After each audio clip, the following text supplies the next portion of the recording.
Hello, work life warriors. Happy Monday. How are you? How are you doing today? How are you feeling? How was your weekend? Share with me in the chat. How was your weekend today?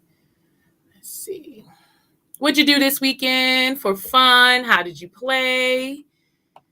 What did you do? What did I do this weekend for play? Let me think. I'm not sure. Can't remember. I did go for some walks. So I got my nature time in. I did do some arts and crafts. I did a little writing. So what did you do this weekend to de-stress? This morning when your alarm went off, did you dread getting up out of your bed? Were you excited? Share with me in the chat how you felt this morning when your alarm went off.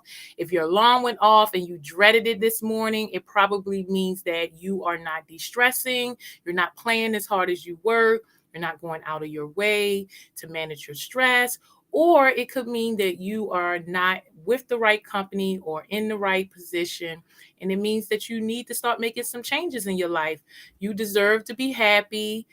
You deserve to enjoy your life. You deserve to be happy and excited about getting up in the morning, going to work, add some much needed value in the world. Work is a way to, do meaningful, valuable work, things that help bring more joy to the world. Welcome, Clara. Nice to meet you, Clara. Welcome.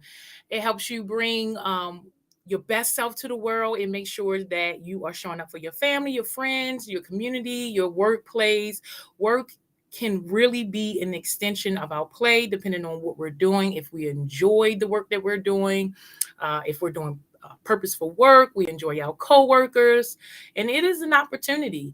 And it is everyone's responsibility to add play, fun, joy to the workplace, to make sure that you're getting what you need, to make sure that your workplace is not a place that you dread, because that's no fun, right?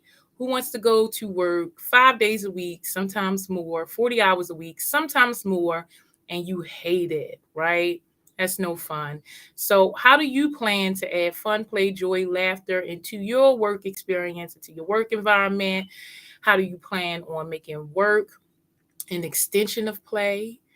Making sure that you're at a company that understands who you are, what your needs are, where you want to go professionally and personally. You're at a place that inspires you, that sparks your creativity, makes you want to innovate. It's so important that our life work is meaningful, not just to us, but that we add much needed value to the world. So, today, normally on Mondays at noon, I give a new tip, tool, trick, or technique to manage stress. But today, I kind of want to just keep it open for 15 minutes. We could talk about stress management. So, if you have any questions, if there's anything you want to know, anything you want to share, please put it in the chat. I'm checking the messages as we broadcast. So today will just be a little different. I'm going to freestyle, answer any questions you have. We could talk about stress and play.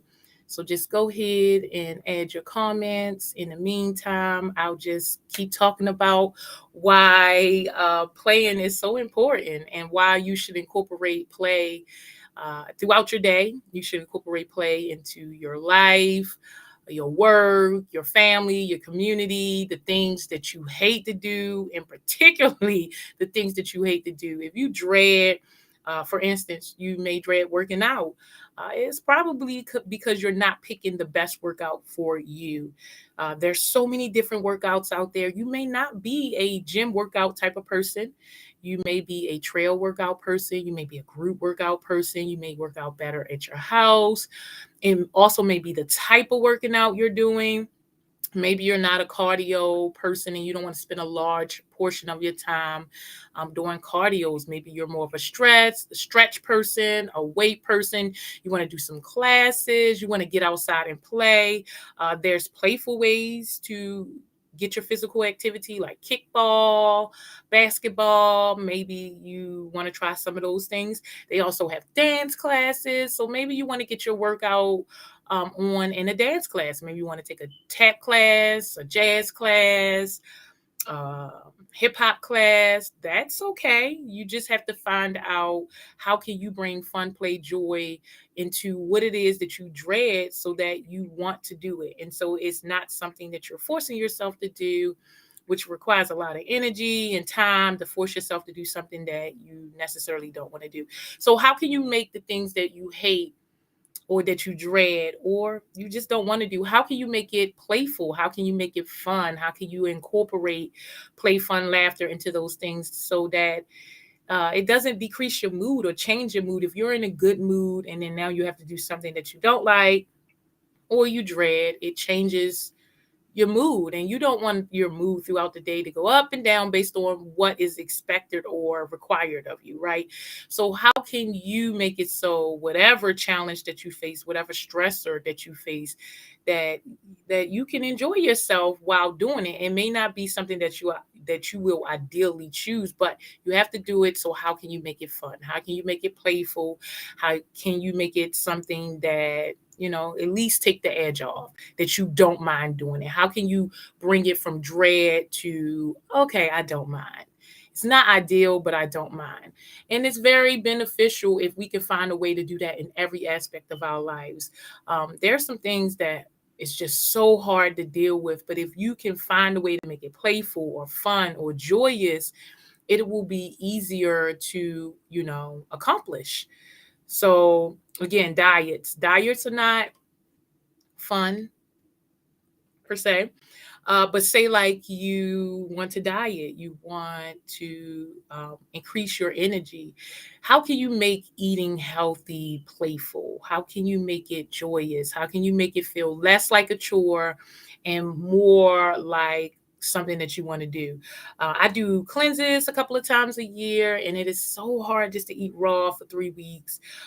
So during that time, I just incorporate a lot of the things that I really enjoy eating that are raw into my diet. Like I really like olives, and so when I am doing a raw diet, I try different flavors of olives just to kind of keep it fun. I like pickles, so I try different flavors of pickles, just to kind of add some variety in it, make it fun. I'm trying something new. It doesn't feel like I'm forcing myself, or it doesn't feel dreadful, because although I still have to eat a salad, I get to put some of my favorite toppings on the salad, which makes it funner because I'm trying something new or I'm tasting something new. Or how can you prepare your raw food differently? How can you add new flavors together, new combinations together to make it fun? So again, you're not eating the same old drab salad, carrots, over and over again, but instead making it fun so that you want to see what combinations you can put together, and how putting those things together will give you energy, how they taste together, and what future ideas pop up from just innovating. And so it is important. Let me think of another situation. Feel free to ask me anything. Today is just an open session. So if you have any questions about stress management, I am open. I will answer them today. So just let me know and I'll just keep talking.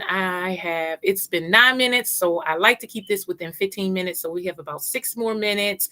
So ask me anything in the meantime while I'll just continually talk about managing your stress. And let me give another example. So driving, traffic, that's a big one. Many of us transit to work and it's more than 25, 35 minutes. If you live in Raleigh or Durham, Cary, Morrisville, it could take a very long time to get you to your destination. Something that would normally take 10 minutes in rush hour, it may take an hour easily, right?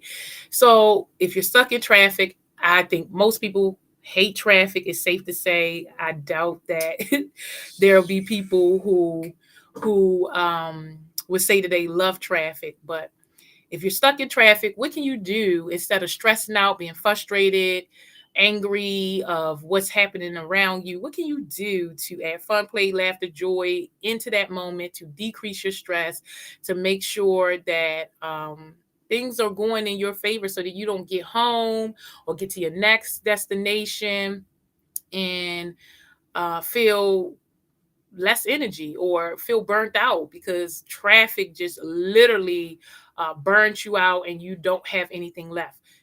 The car ride is a wonderful opportunity to renew yourself, especially coming from work. It's a way to ground yourself so that you can get centered and go home and you can be available for your family, your community, your friends, or anything that you need to do. Oh, we have a comment from Zion. Welcome, Zion. Thanks for commenting. It says, how do you handle work related imposter syndrome stress? Okay, so the imposter syndrome is when you are doing something or working on something and you feel like that you don't necessarily have the skills or the capabilities to accomplish what it is that you're doing. And stress is also feeling out of control. So the two together is, one, you're not feeling like you have the capabilities and skills, and two, you're stressed out because of the lack of capability and skills. And so the way I would say handle that is, one, every person should have an affirmation that is affirming who you are. So in moments of fear, in moments of any feelings outside of how you want to feel, even if right now you want to feel joyous and you just feel optimistic and you want to go back to joyous. It's just knowing who you are, reminding yourself who you are, give yourself an affirmation, give yourself some grace to learn, grow, develop, and remind yourself. And with the stress part of it, it's just taking some time to center yourself, take some deep breaths. You breathe in through your nose, get as much air as you can deep into your diaphragm, deep into your belly. Pause for a second and just follow the air out and exhale through your mouth.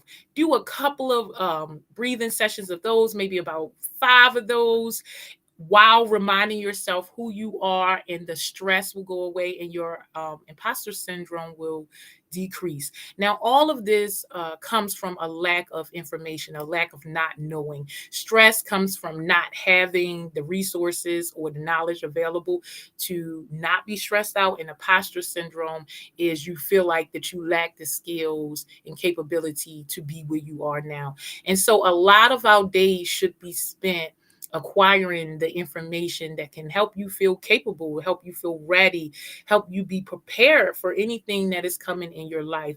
You don't want to get prepared, you want to stay prepared. And so that is a part of understanding your well-being and investing in your well-being, is to figure out who you are, affirm yourself every single day, and give yourself the resources that you need to manage your stress. So did that help, Zion? Share with me in the chat if that helped. I love your name. It's a beautiful name. Any more questions? Please share with me any questions. I will answer anything. That was a great question. Any more?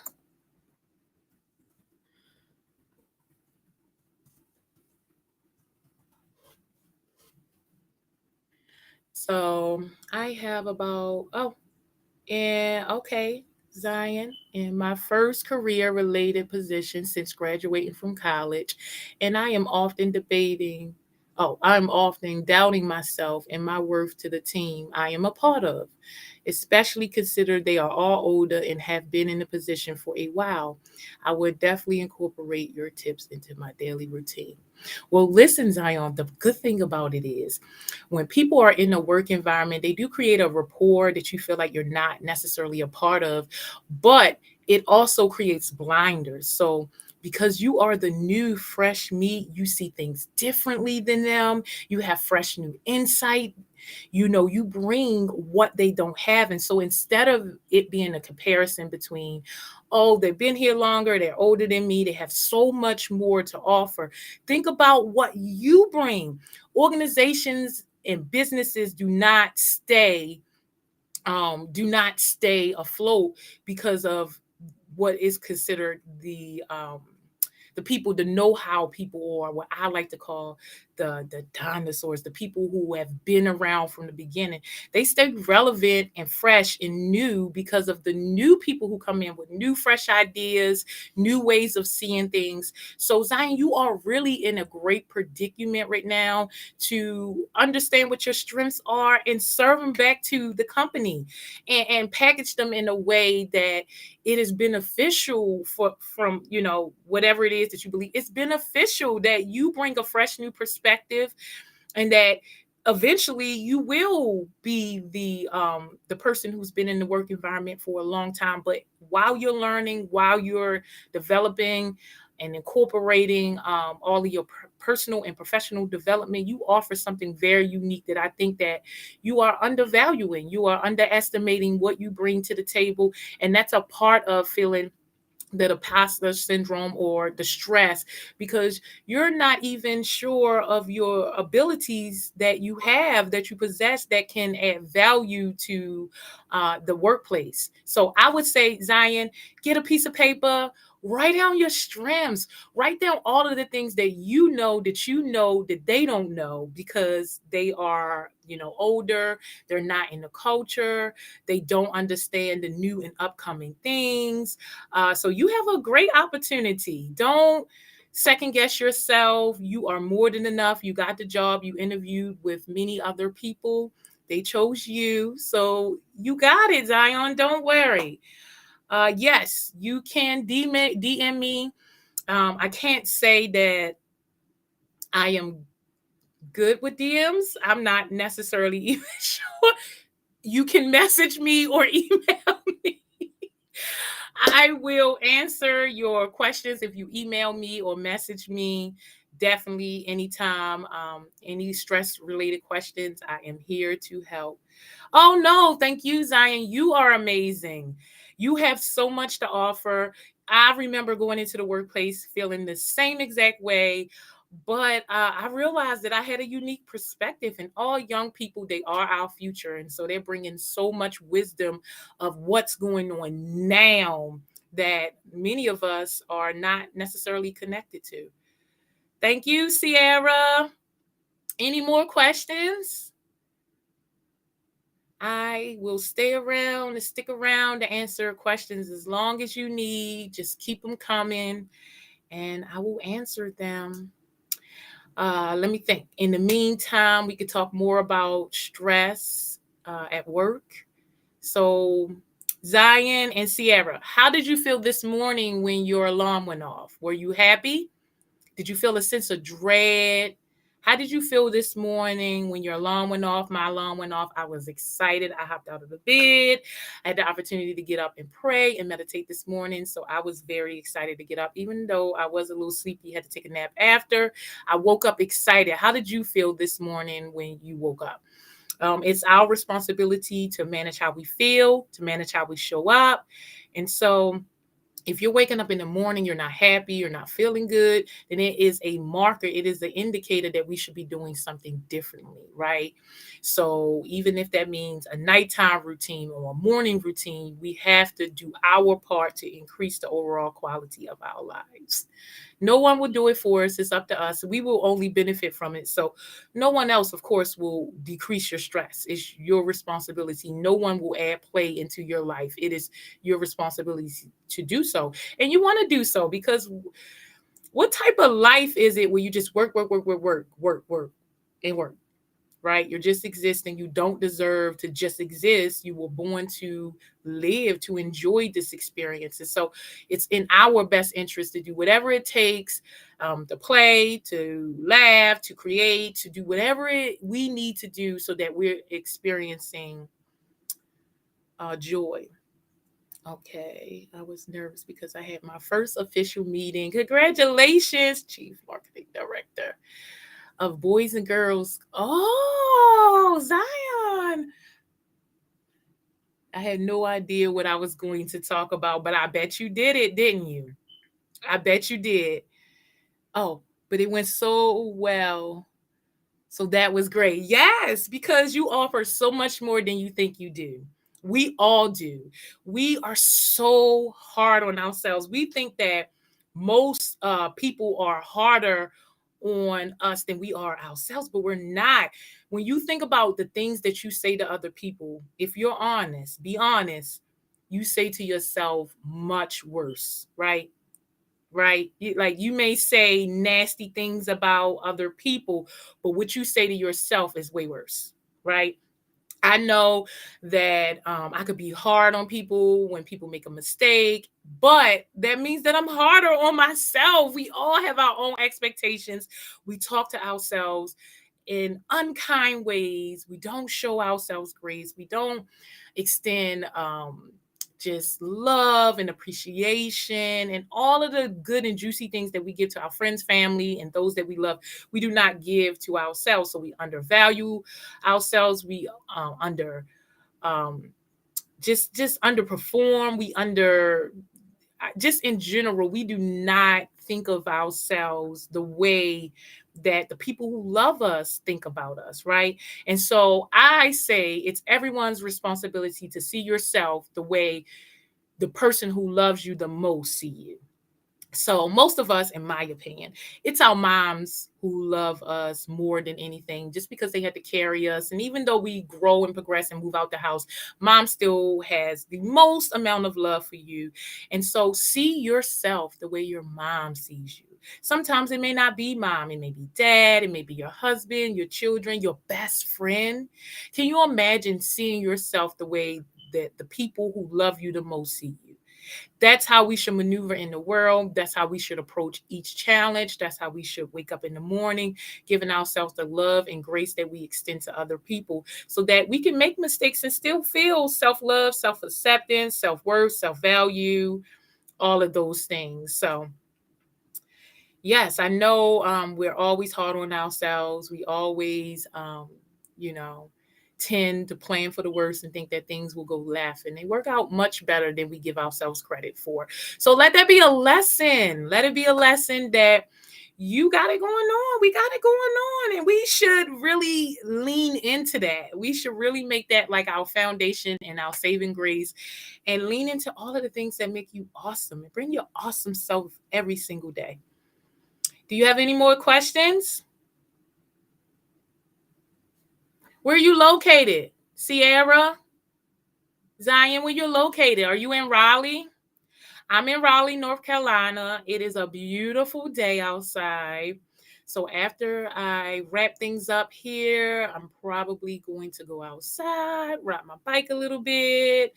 I like to hula hoop, so maybe I'll bring out my hula hoops for play. I have a jump rope for fitness. Oh, at least that's what it's supposed to be for. So I'm going to try to get back to my jump roping. So I'm going to go outside and play. When's the last time you went outside and played? Just played like a kid, do the things you used to do as a kid that you really enjoy. When's the last time you did that? I try to do that at least once a week. Go outside with my chalk or something childish, color, do something silly, play in makeup, do something silly to encourage myself and to ground myself and to practice what I preach, because play is a biological need. And so we want to make sure that we are honoring our biological needs. Oh, where's Whiteville? Congratulations, Durham. You be at Duke. That's in Durham. Congratulations. Wow. See, look. You got it going on. Wow. Okay. So you'll be back in Durham. Good. Maybe we could do some laughter yoga sessions together. I will be starting my laughter yoga sessions back up. Probably in April, maybe a little earlier because it is starting to get warm. But if you're ever in the area and you want to come and do one of the stress management fun shops, check out my social media for that. I teach 50 tips, tools, tricks, or techniques to manage stress. On Mondays at noon, I come here and give one tip each week. This week, I didn't do it. I just kind of did a question and answer. but I give at least 10 of them every third Saturday of the month. So just check out my information if you're looking to learn to manage your stress in a fun way and implement daily tips, tools, and techniques to increase your overall quality of life. Okay, well, normally I try to do these within 15 to minutes, or well, yes, within 15 minutes, because I'm not sure if you want a break or lunch. Right now, it looks like I have 25. Okay, Zion, nice to meet you. I'll be here on Wednesday at noon doing deep breathing. So feel free to join us then, and Fridays at noon too. Absolutely. That would be amazing. And make sure, if we're not friends on LinkedIn, let's go ahead and link up. Have a good day and go and do something fun today. All right. I am going to go ahead and sign out. It looks like it's been about 25 minutes. Like I said, I like to keep it within 15 minutes. I'm not sure if you're on a break or lunch, so I like to keep it within the 15 minutes, but I definitely do not want to go over 30 minutes. I will be here Wednesday at noon for our wellness work break, so join me then. I'll be here Friday from Fun Funny Fridays for some laughter yoga, so join me then. You can always email me or send me a message if you have any stress-related questions. I do my best to go through as many as I can and answer them. But plan to play today, plan to play every day. Go out of your way to play. It is your responsibility, and you will be grateful that you did. So I'm going to go ahead and go work, Life Warriors, and I will see you Wednesday at noon. Have a great day.